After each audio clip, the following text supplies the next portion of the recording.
Lyle Bramson, take one. We're going to talk about the Depression, but mostly about the fair. And let's sort of back up before the fair starts and when they start building the fair. The fair was built on an island called Treasure Island. Why was it called Treasure Island? Where did that name come from? Well, there is much speculation, and there's a lighter vein to it. The rivers that come from the Sierra was in the gold country, and of course in storms, and they would wash veins of gold open, and then the water would bring them down to San Francisco Bay, and so it was rumored that of course San Francisco Bay was just lined with gold, but nobody offered to mine it.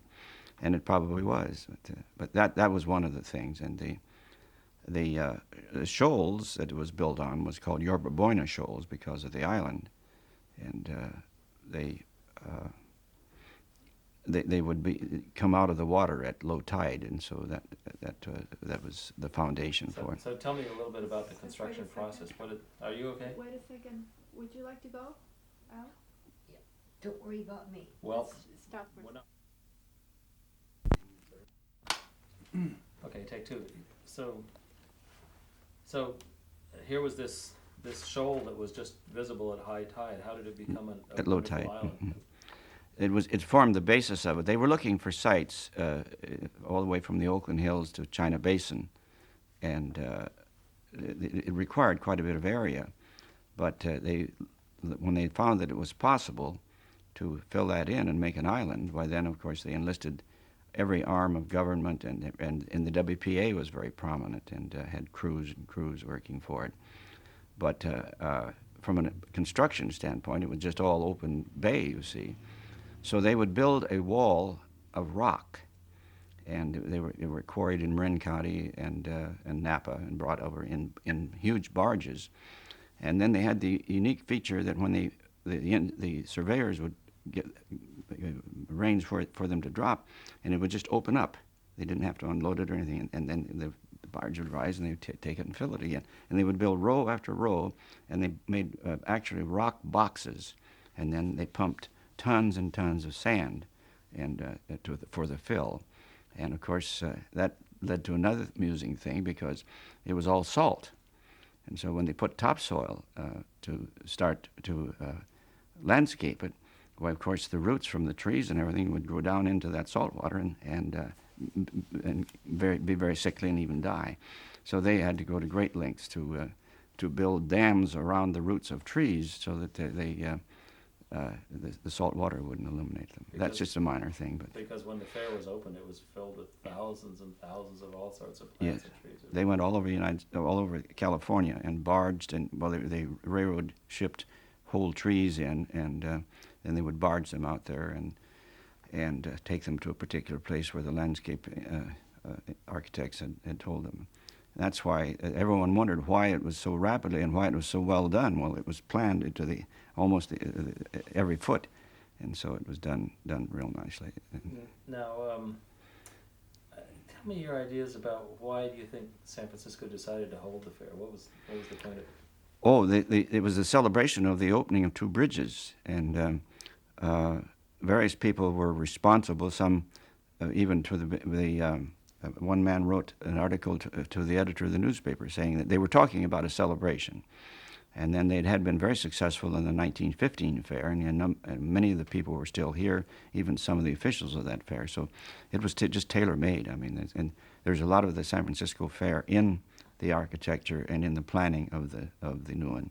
Even to the day, the opening day, it was opened on February the 20th, 1915, because it was in town, and weather didn't bother or anything, and so they wanted the men who were setting it up wanted to open exactly the same day, but they found that it was on a Monday, and so some knowledgeable man in fairs said you never open a fair on Mondays, and so they moved it up 2 days and it opened on a Saturday. On a weekend. Yes, that's right, and yes.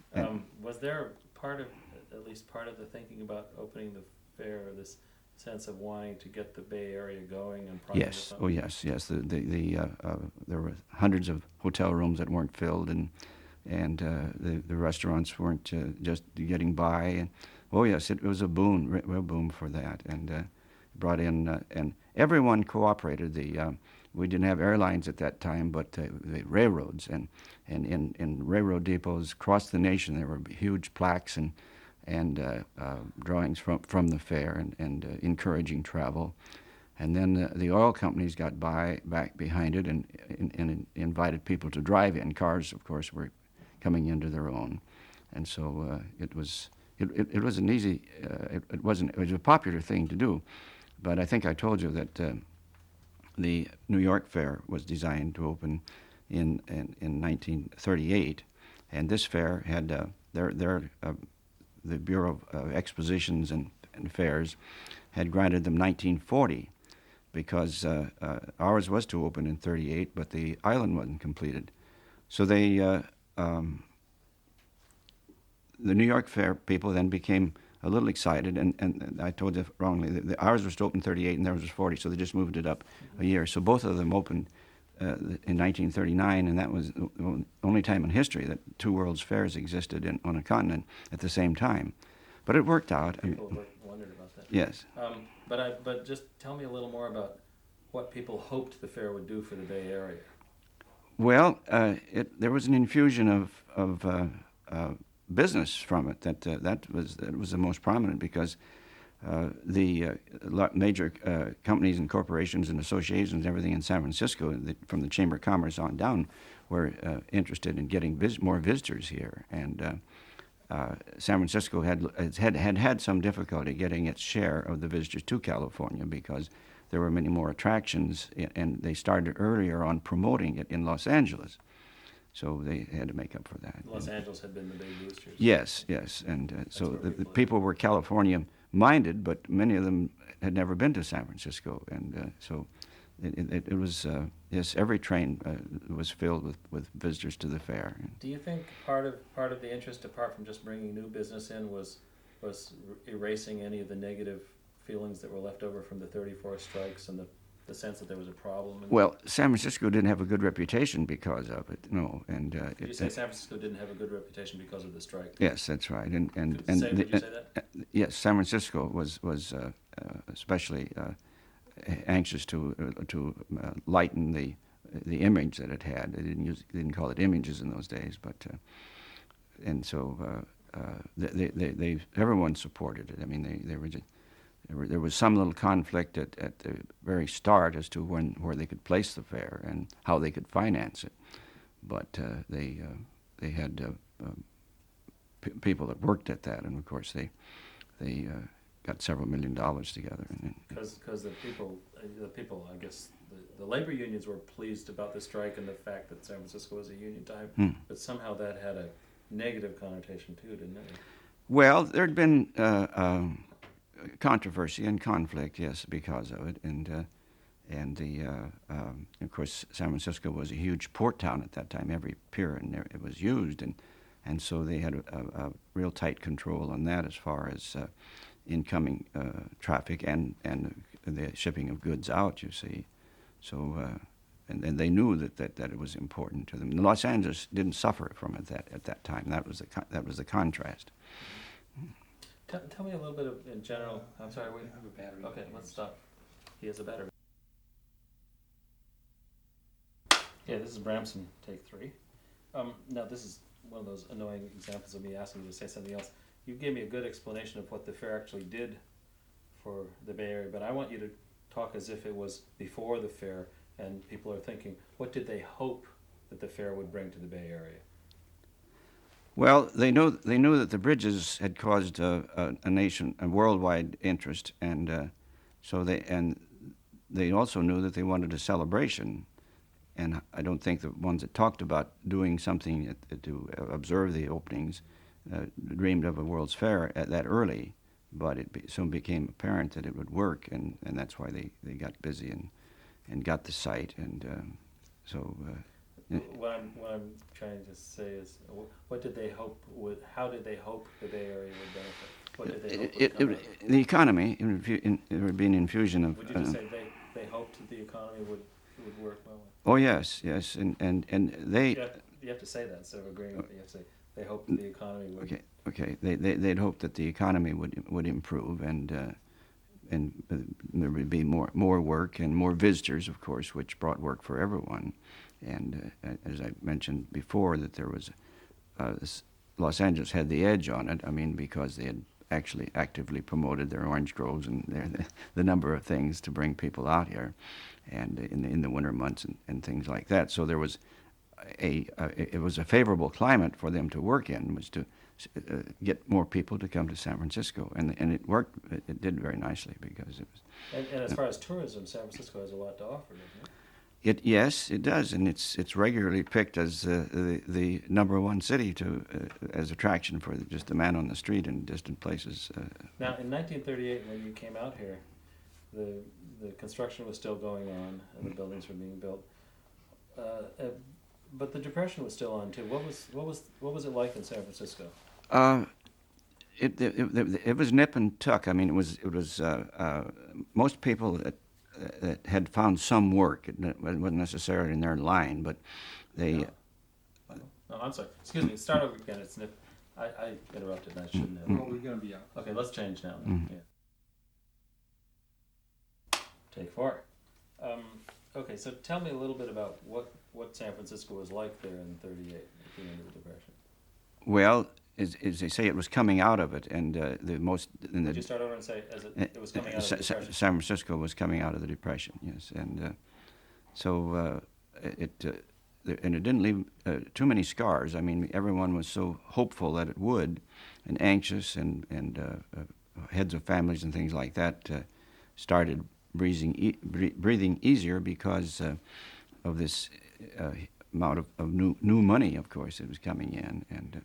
But San Francisco, even then, was a service city, and so they were heavy on the food industry, in which employed lots of people from the company owners on down to the people that prepared it.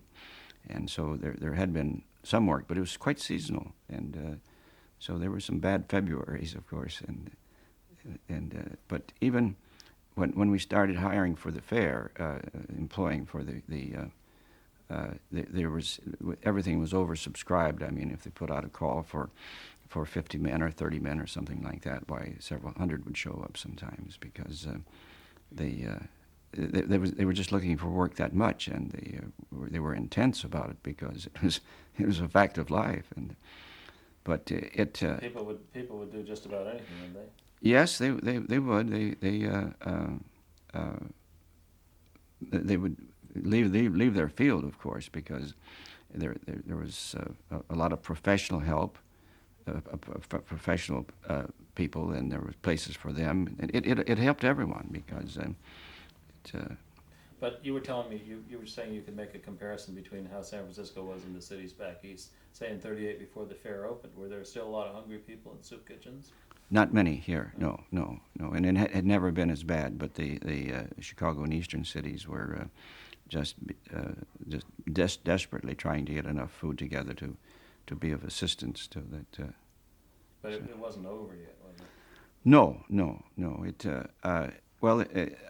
You can find many comparisons, and monetarily from 1936 on, it started up, but it was slow, and regaining it because it had been at a very low ebb, and adults. I was a young fellow at that time, and so I could weather it and not pay as much attention. But if you had an inclination to worry, there were lots of people that were worried, and it. Now you didn't actually come out originally to work on the fair. You came. No. I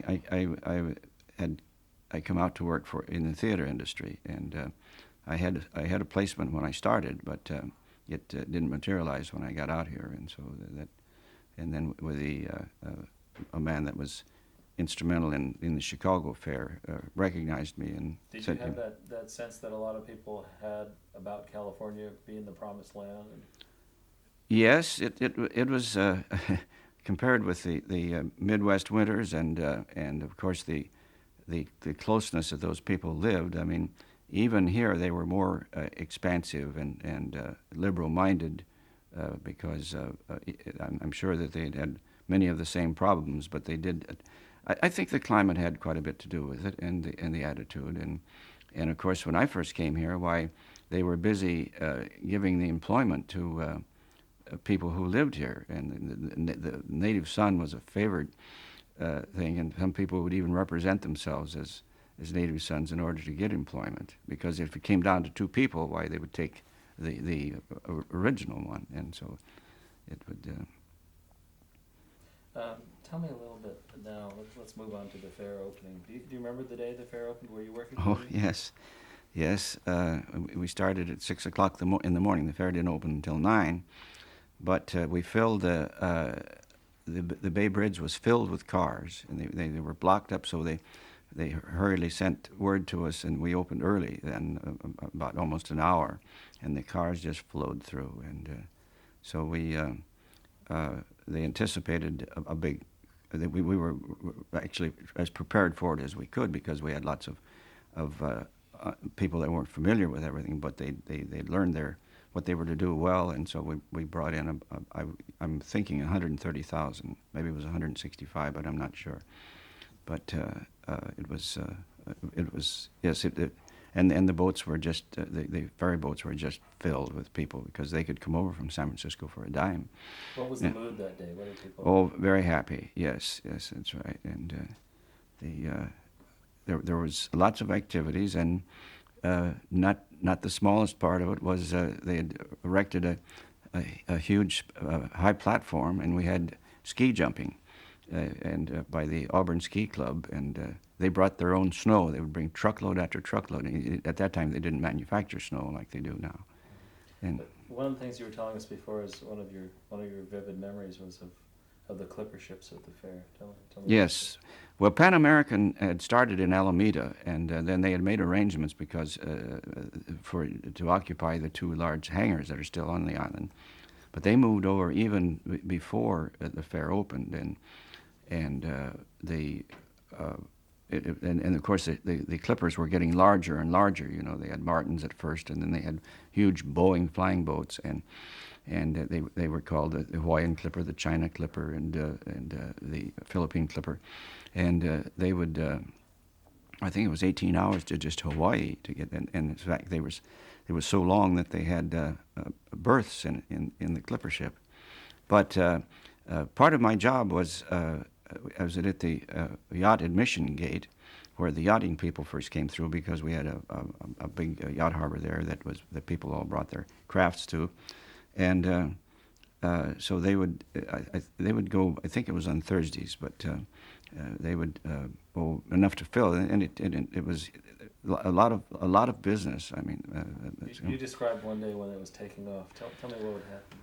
Well, it was Easter Sunday in 1939. They usually took off about 4 o'clock in the afternoon, and they would take. They would leave from one of the hangars, which was the airport building, and load it, and then they would go around the island and head of course into the gate, and then they would rev up, and they would be a long time getting off, and then they just, in this particular time, the sun was just there, and it was just a perfect. An artist's dream. The gate, the archway, and the sun coming out, and then the clipper flying right into it. So it was a thing. I'll never forget that, of course. And it was so important that they mentioned it, of course, on the Voice of the Exposition, which could be heard everywhere. And so people got out to the edges where they could watch it take off, and it was. And so Pan American was a real integral part of our attraction, of course, because that was a new thing, wasn't it? Well, flying wasn't that identified, and of course it's not like it is today. Did they take people on little trips around? I heard they would take, yes, on just Bay Area trips, but and then there, of course there were a number of people. We had a flying service on the island that would take people around, and so they could see the fair from the top side, and then they would cruise around, and then blimps were quartered in Alameda, but they would fly over almost every day and just lull around and just drift over the fair grounds. But they didn't take too many people. I think there were maybe 8 or 10 people on the gondola. But when you think back about the whole fair, how are we doing on time? What are the most vivid memories? What really stands out?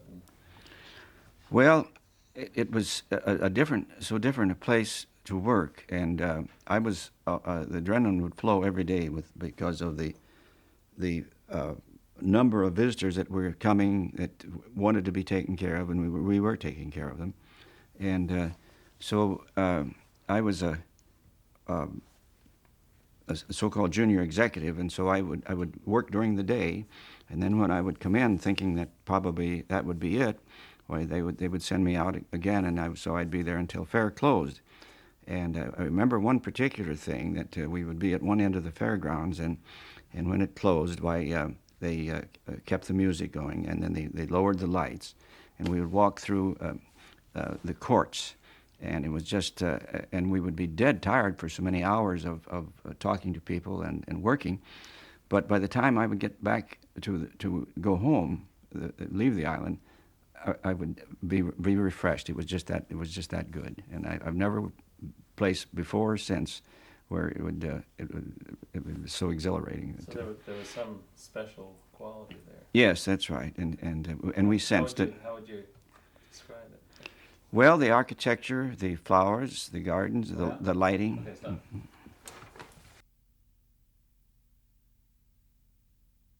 Take 5.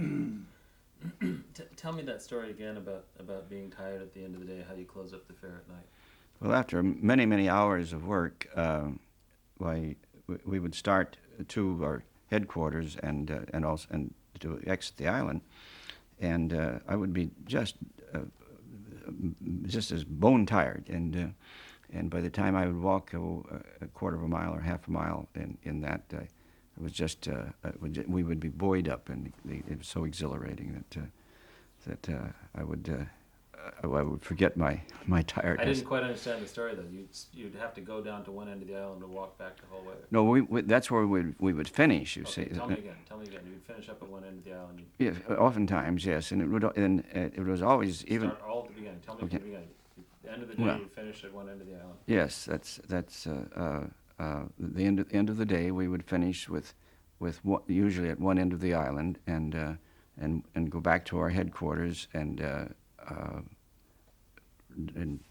lose our uniforms and get into our street clothes and grab one of the ferries to San Francisco. But it was a very lifting time, and I remember it mostly for that. I mean, because hours didn't mean a thing in those days. I mean, if we said, well, You told me the story differently.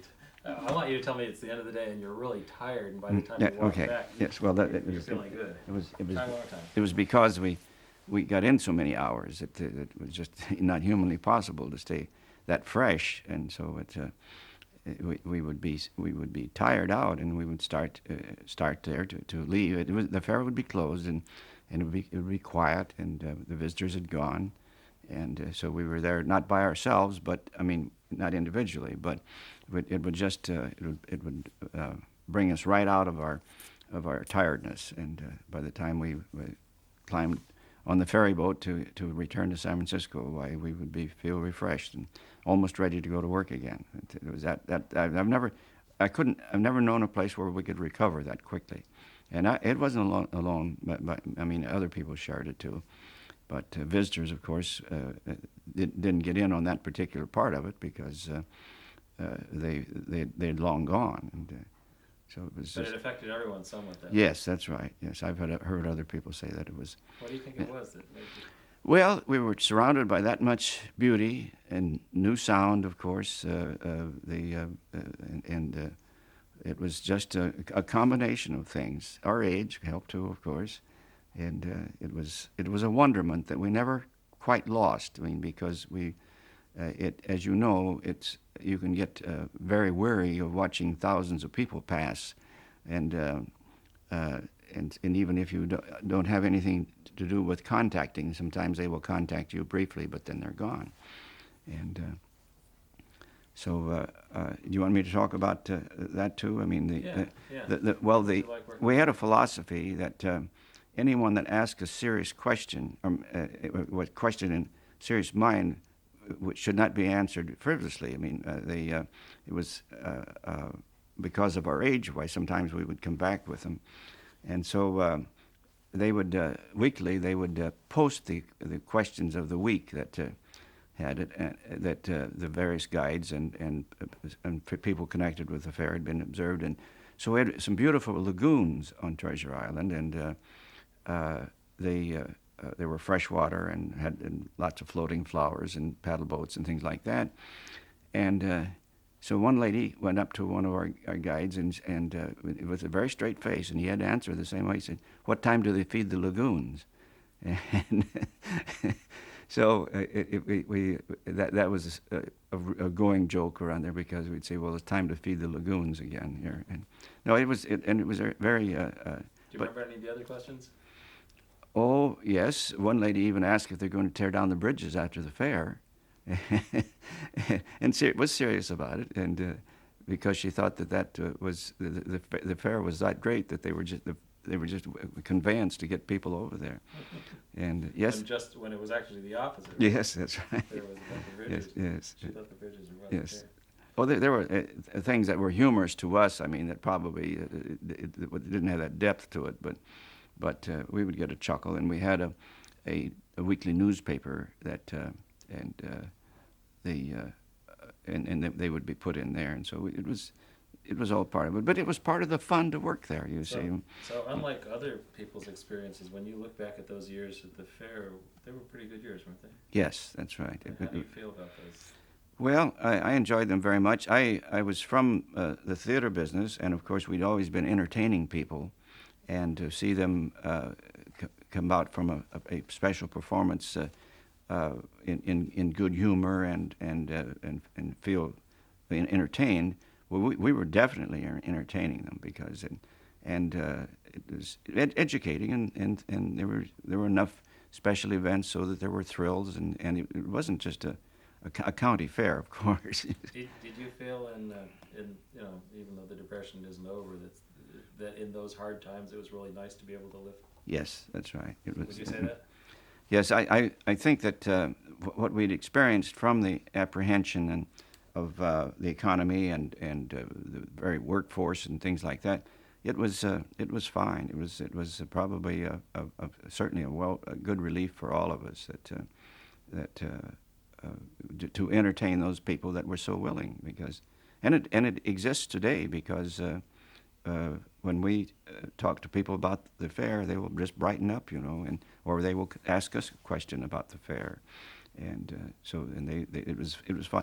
It was a combination of things. The Depression was over, and the age group of a lot of people there, although there were many seniors too, of course, but it had a lasting effect on it, and of course if you want a sour joke on it, why they always said it was romantic. And of course, I met my wife there, and there's quite a number of people did too, or they were courting and would come to the fair. That was a center point. And so now we just bad cliche. It's a bad joke, but now we say it's all rheumatic, not romantic. So that's just a personal. Tell me about the closing day. What was it like when it shut down? Well, we knew it was coming. And as much as we had mentally tried to adjust for it, it was a big thing. And when you see a grown man cry, well, you know that it was a strong emotion. And one of the writers said that he took the last ferry boat back when they were turning out the lights, and he said that, and he came there as a young fellow with.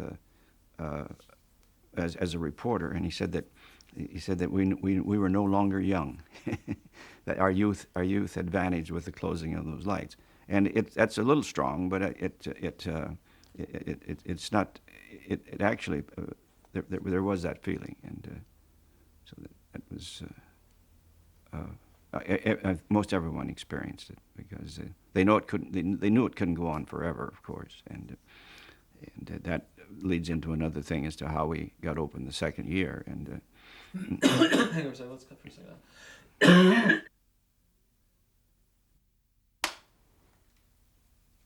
Okay, you're saying people here would buy seasons tickets. Yes, and they would be there for many occasions. People here would be here. Attractions. Yes, the San Francisco Bay Area people And then as their friends and relatives from distant places would come out, they would take them out to the fair and be their guide, because they would want to show them all the things that attracted them.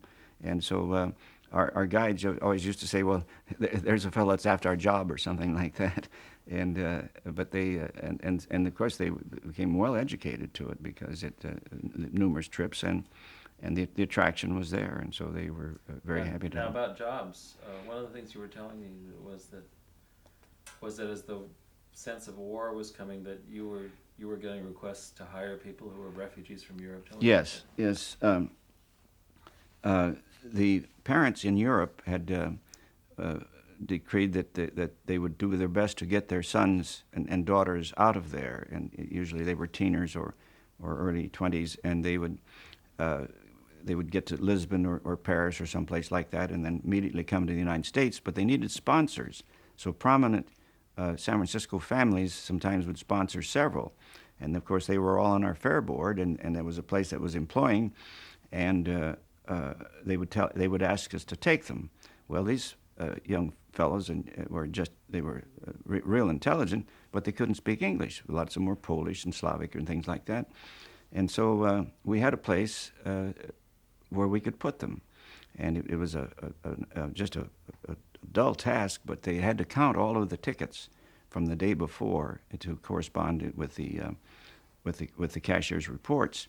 And so they had to be sorted and counted and a record made of them. And these fellows just fit in there perfectly. But we were always amazed that we almost had to talk to them in sign language the first few days and the first few weeks, as the other San Francisco people were doing. But sometimes within 3 to 5 weeks, they would be ready to put out to greet the public. Mm-hmm. And so we got well acquainted with them, and the day that Hitler invaded Poland, it was a black day on the island. I mean, just because the kids, the young refugees, their parents were in the center of the turmoil. They didn't know of how they were going to make out and things like that, and so they were just. It reflected on all of us, because it was, and as. And we're out here. We're going to change. Take 7. Tell me a little bit about, from '39 on, the fair is this great wonderland, this beautiful place. But were you and other people there aware of what was happening in Europe and the storm clouds? Very much so, yes, because of the connection that I've mentioned, that we had a lot of people that were employed that were refugees from the countries that were being overrun, and so it reflected on us. I think we had occasion to not. The media was strong, of course, that with newspapers and radio, but that didn't go to the depth as when you knew someone that had relatives there, or had been there. They'd grown up in those particular countries, and they knew that the mammoth machine that Hitler had put into the war, it would just swept over them. I mean, it was just he overran all of those countries, and we knew just about it. And of course we had exhibits from the various foreign countries, and we had entertainers and dancers, and one lady was just telling at one of our last meetings that she got very well acquainted with the young people from Estonia, and was very fond of them, and so she just noticed one day that they weren't there. I mean, they just disappeared, and they closed the French pavilion, and they closed a number of them, and there's no longer. They call their people home or to safer places, and so it's just we were an international affair, but it was shrinking because of the demands of the war effort. As the '39 season went on and then into the '40 season, was that a sort of a constant thing, or did people think things were getting worse? Well, yes, there was some problem as to whether they could get the theater open again. I mean, the fair open again, because we had finished with in debt, and of course it was, and we couldn't go back to the original sponsors and ask them to put more money in, although some did, and then we had an infusion of government money because we had the United States government had a big portion of the island, and so our money man by the name of Leland Cutler went back to Washington and came back with the promise of a loan, which we paid back, but to permit us to reopen, and they did a cosmetic job on all of the buildings. I mean, they changed the colors and they changed a lot of things so it wouldn't appear the same. But the attraction was pretty much there, and we didn't have as many great attractions as we had in 1939 because it was monetarily it wasn't possible. And was the war a big factor in that? You know? No, it wasn't. The closing in of opportunities, however, the war was far enough away when we opened in 1940 in the spring that it was just it reflected in all the people here because the uncertainty of it, and so it was and it affected us. I mean, we had. We had a good showing. We showed to between 5 and 5.5 million people just in those weeks from May to September. But it was prominent there, and it was a nice enough place. So I think some of those people came out there just for a relief of what they heard in their particular positions in the economy, and what radio and newspapers were telling them that it was coming, and so it was an uncertain part of it, and I can't really describe the feeling because you do not permit yourself to go all out in concern and worry about it, but you also feel a little helpless because you can't stop it, and it was a big effort, a worldwide effort, and of course that's it had different ways of affecting us, and do you did you and anyone else ever? I mean, the focus was on worry about Europe, not about Japan at that point. No, that's right. Yes, Was anyone worried about Asia? Some, yes, and we'd had Japan Day at the fair. We had a very fine exhibit of Japan of silk weaving, and we got acquainted with the Japanese people there. I mean, some of them spoke some English, and but the uncertainty and the fact that we didn't know quite what their loyalty was. Many of them were just more loyal than people that were born here, and others sent their children back to Japan to be educated because they were fearful that they were losing their cultural grip on their families, and some of the children got caught back there. You see, at the time the war was declared, so it was. But the Japanese community, they had Japtown, of course, in San Francisco, and they were in various businesses and quite. They were quite prolific because they were real good managers and close, but there was a huge population in the Central Valley of farm people, and we would have they would come in special days and we had Japanese attractions, but not to that many. They were becoming Americanized now. That the days that we had Grace Moore or Bing Crosby or something like that, they all enjoyed, and so it was. Let's cut for a minute. How much do we have left in this? Francisco was. Okay, let's talk a little more about what San Francisco hoped or was where San Francisco was in '38.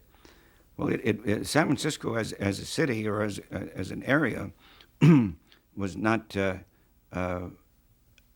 They didn't worry as much as manufacturing people in eastern states and places like that where their factories weren't running.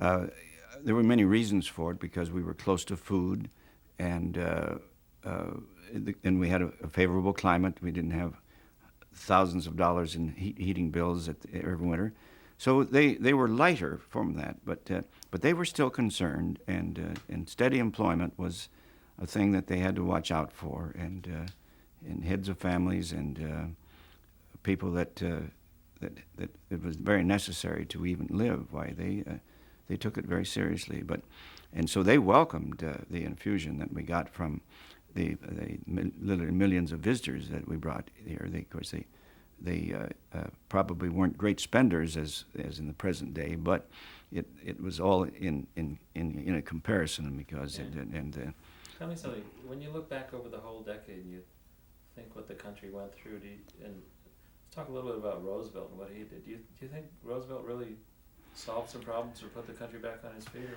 what do you think? Yes, he was a good one Tell me Roosevelt. Roosevelt was a good man to meet problems, and he would do it at the level of the common person, where before the Depression had been on at the time that he came in, but they were trying to affect it from the top, and it would never trickle down to where the man on the street or the man that was just in a very normal job could notice that they were doing anything. And the first thing, of course, Roosevelt did was that they closed. We had a bank holiday, which threw everyone, but it was necessary because it had to be stopped and reversed immediately. And so that it was he was a good leader, yes, and the public was so anxious that they would grab onto every word that he had in his fireside chats. That he never doubted or let that enter in that there was a problem, but he would be talking of things that should be done even as much as WPA and here in San Francisco they had a huge art colony, and they hadn't worked and hadn't eaten well for a long time, and so they had actually had a WPA project on art, and they did things that still exist today, and so it was there was a light at the end of the tunnel, and he was the light, and so it was. Because there were a lot of people who really didn't like him, right? Yes, there were because, but we had gone from a conservative government under Hoover to a man that would explore almost everything. I mean, he had, and of course, he made a lot of mistakes, but it actually collectively his ideas and his thoughts and his support helped to alleviate the seriousness at the time, and then, as I say, we were coming out of it, and of course the private sector was always anxious for that to happen, and but from a government standpoint, yes, we were assisted, we were governed, and that's the thing that. Do you think that was the appropriate thing for the government to do? It was a necessary thing to do, yes. We're out.